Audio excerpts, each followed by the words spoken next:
الحمد لله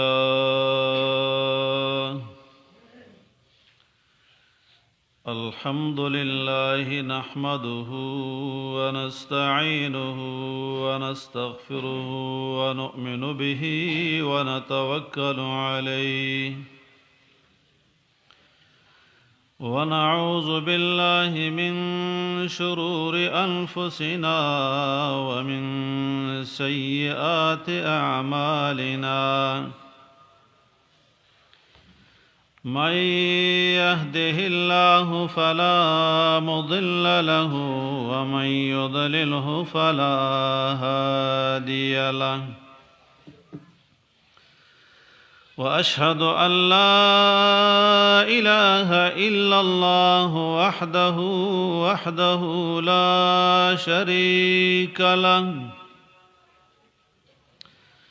لا شريك له ولا وزير له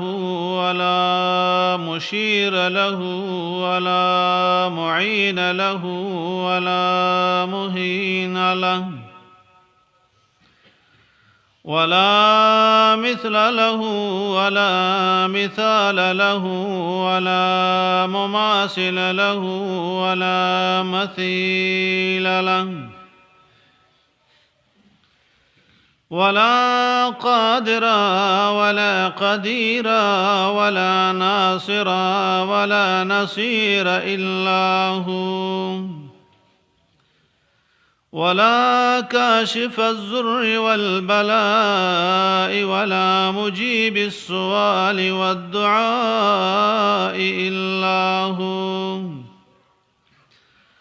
أحد واحد فرد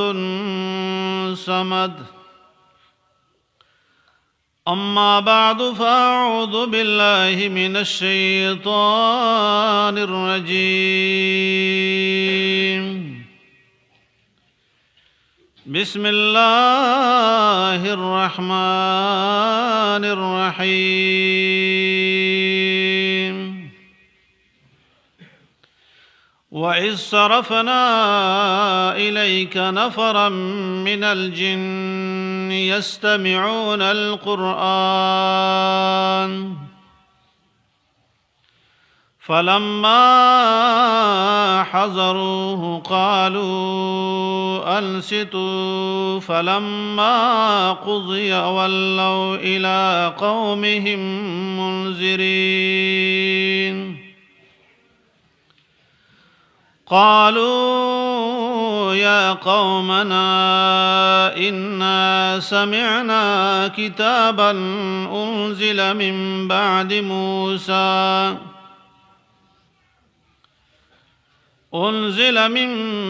موسى مصدقا لما بين يديه يهدي إلى الحق وإلى طريق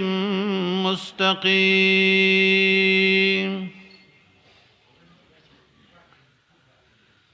زما عزت مندو مشرانو کشرانو او د دې علاقې مقامی علماء کرامو معلومیږي د مجلس د اثر نه چې تاسو ډیر په اخلاص راغلی استئ او دا د لږ وخت اخلاص دی الله زمونږ د ټول عمر د ګناهونو کفاره وګرځي او الله جل جلاله دی زمونږ چې کم ګران منازل دي را روان منزلونه دي الله جل جلاله دی دا منزل دا مشکلاتو حل وګرځي زما عزت مندو دلتا درانه خیسته علماء تشریف فرما دی او بیا زما خو خپل علاقه ده الله دې تل آباد لري او الله دې په کې دا مجلسونه تر قیامت پورې قائم دائم لري او زمون ملما په دې مقبانه چې زما هم سبق مرګره د مولانا جمال الدین صاحب انشاءاللہ اہم بیان بداغی زب صرف داغه بیان ته توتیه او تمهید کېدم او خپل ټیم به کم او ان شاء الله تفصیلی بیان باغه کوي. زما عزتمندو کلم چې لوخه ټوټی ته برابر پروتي او ټوټی پر اخلاص کی نو غلوخي کی څه جمع کیږي او چې کلم یو سړی یا زنانا لوخه الټه کی دي نو هغه لوخي د پاسه وب بیږي خو هغه لوخي کی وبنه جمع کیږي. نو ټول نظریه او ټول سوچونه ټول فکرونه او ټول تنقیدونه بلری کو خبره بواورو او بیا به کوشش وکړو که خوا او درنوا او مزیدار وا نو بیا به په مخه ته عمل وکړو نو زما به هم کشته پار شي او تاسو به هم څه وشي. زه په دې مقصر په یو واقع تاسو ته وایم او دا کوم آیاتونه مې چې تلاوت کړي د دې پس منظر تاسو ته پیش کوم.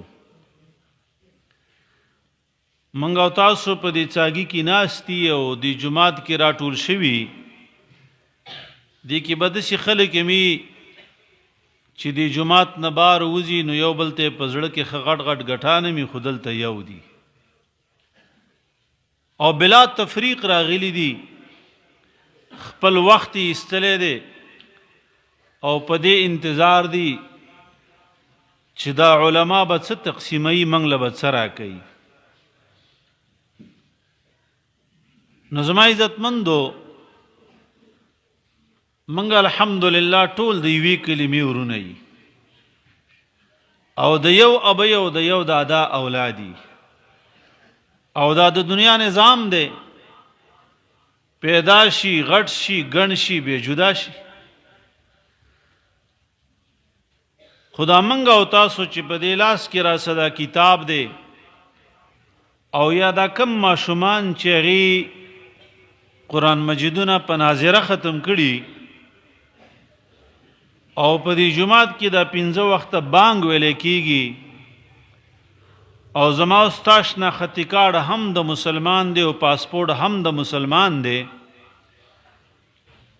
او د مسلمان په کور کې پیدا شوی نو آیا دا منګ ته د کم طرف راغله څنګه ملاو شوه په څه ترتیب باندې منګ ته دا قرآن را رسیدلې او په څه ترتیب منګ ته دا دین راغله. عام طور قانون دا دی چې څوک ګلګیت تلاړ شي ستاسو د کلی یا په نور علاقو کې څوک سعودي تلاړ شي او پیسې راوړي نو ځان له په جیداد اخلي کور په سازي او هغه پیسې دې بیزې نه استعمالي خپل سپینګری او توای بچي ډېر مسافری دي په سکړې یخنی ګرمي دي برداشت کړي او زه چې کوم مالو دولت دی راوړې بچي د پلانکی واده دی د پلانکی واده دی پلانکی ځکه کې پټه خرڅيږي ډېر په هم کار خرچ کوي ففضولیات باندې هغه مال دولت نه خرچ کوي ځکه هغه مسافری کړي دا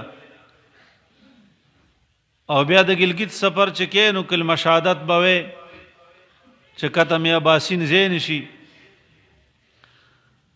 او که د سعودي او یا د دوبۍ سفر کې نو ام پاوا به الوزي د الله قدرت به تسلیمې چې یا الله کته خطا نشم نو ته چې په دغه مسافرۍ کې کوم دولت وګټي هغه ډېر قیمتي دی خبرې لرازو چې دا ما او تا ته کوم دولت ملاو دی دین دی قرآن دی اسلام دی دا چا را رسولې دی څنګه را رسېدلې دی او چا په کومې سختې برداشت کړي دي. بس صرف یو واقع وایو او بیا به ان شاء الله مولانا جمال الدین صاحب خبره کوي. کمنګ او تا سوچ کو نظر وکو نو دا مونږ مونږ ته یا مولوی صاحب راز د کړي یا بابا راز د کړي دا قران شریف مونږ ته یا مولوی صاحب وای یا راته دادا وای خو دې مولوی صاحب ته چا ویلې دی مولوی صاحب ته د مولوی صاحب استاد ویلې خو هغه ته چا ویلې هغه ته داغه استاد ویلې او هغه ته چا ویلې هغه ته داغه استاد ویلې نو امام ترمذی چې کله خپل واسطي ذکر کړي او کتاب الطهارت کې مخ کې د کتاب الطهارت نه سند ذکر کړي نو تقریبا د امام ترمذی نه مخ کې 50 واسطي دي په مختصر سند سره نو دا زمنګ سلسله موضوع ته جنگیدلې ده او دا سلسله اخیری محمد رسول الله صلی الله علیه وسلم ته رسیدل نو راځه چې د تاریخ په پاڼو د قران په پاڼو لګ نظر وکړو چې آیا هغه څنګه راورسو او د دې چاګي خللو جبل تا او د لوړو اوارو تا زما استالاس کې دا قران دی او یا 15 وخت منځو بانګ دی دا څنګه راورسېدو نو الله جل جلاله محمد رسول الله صلی الله علیه وسلم ته وحی شروع کړه او کلم چې یو قوم خرابي هغه کې گمراهی بيدینی الله یو قوم به اسلام نه پریدي یا پیغمبر یا د پیغمبر نائب داعی یا تبلیغی مبلغ یا عالم داول الله منتخب کړي لکه دی جماعت کې درس او تدریس کیږي په دې نورو مدرسو کې درس او تدریس کیږي علما دي طلبا دي تا انتخاب الهی دی دا الله پاک د اسمان نه منتخب کی چې دا سړی ما منتخب کو دا بناستی دله می امانت ورکو نو محمد رسول الله صلی الله علیه وسلم لا الله وحی ورکړه قران ورکو او شروع وکړه د څه وختو چې نبی کریم صلی الله علیه وسلم تنهاو او چې کله وحی رااله نو د ژوند مرګري حضرت خدیجه الکبرى رضی الله تعالی عنها هغه په کمبل واچولا چونکه دا درون کتاب دی وزنی کتاب دی او دا غمکینا څاګی ته خبر را رسول دا ګران کار دی شړې دي دشتې دي مری دي دریابونه دي نو دا ډېره ګرانه خبره وه چې یو یتیمی بچی دی په مکه کې دی او خبره دی څاګی او مومندو باجوړ ته رسیږي دا ډیر زور غواړي نو تبه پیراله خدیجه الکبرى مرګرته وکړه چونکی دا الله حکم نو الله جل جلاله تو فرمایل